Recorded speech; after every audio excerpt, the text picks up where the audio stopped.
I'm Beth Drucker, and I live in Wilmette. I've been a solar owner since 2005 when we purchased solar thermal panels to heat our hot water in the house. 2 years later, we decided we would go photoelectric, and we bought panels to make our own electricity.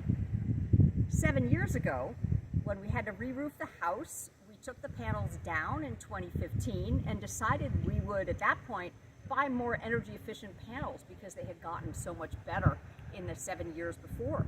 So in the same amount of space, we were able to put up 12 new panels and make 92% more electricity.